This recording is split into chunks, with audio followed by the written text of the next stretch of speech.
Word of his death was a shock to me, but not particularly surprising since I'd called him a week or so before and heard from Beverly that he was right on the edge.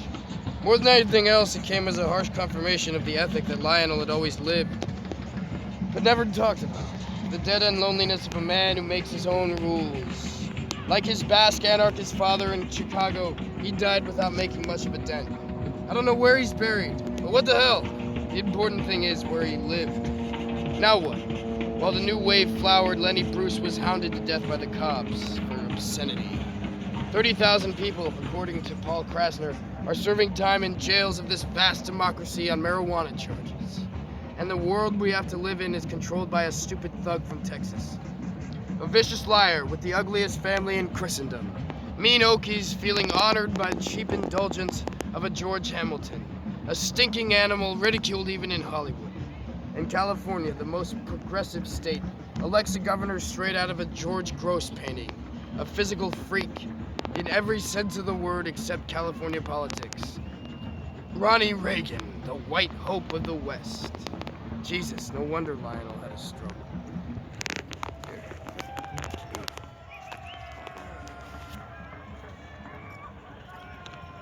What a nightmare it must have been for him to see the honest rebellion that came out of World War II taken over by a witless phony like Warhol. The exploding plastic of inevitable, lights, noise, love the bomb, and then to see a bedrock madman like Ginsberg copping out with tolerance poems and the same sort of swill that normally comes from the Vatican. Kerouac hiding out with his mirror on Long Island or maybe St. Petersburg. Kennedy with his head blown off and Nixon back from the dead, running wild in the power vacuum of Lyndon's hopeless bullshit.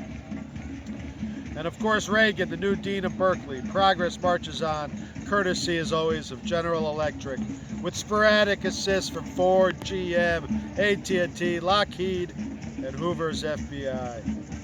And there's the chill of it. Lionel was one of the original anarchist, head beatnik freelancers of the 1950s, a bruised forerunner of Leary's would-be dropout generation of the 1960s. The head generation, a loud, cannibalistic gig where the best are fucked for the worst reasons and the worst make a pile by feeding off the best.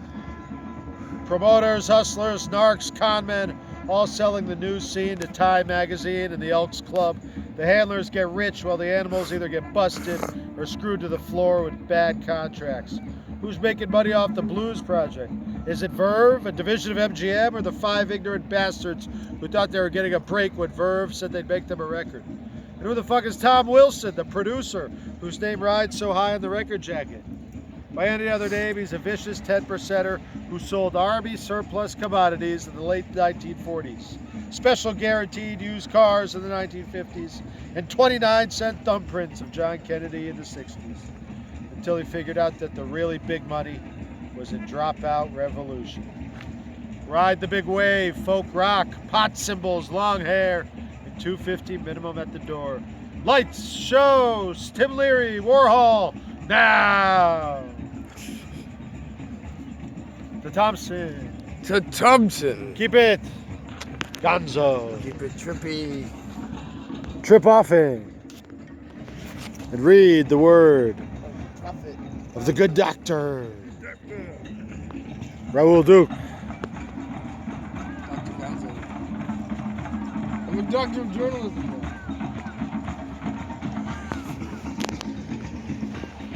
We're here. We're in it. We're living it. Shit. We're here. We're here. It's pretty magical.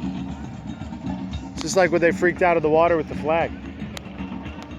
Yeah. Get some mescaline.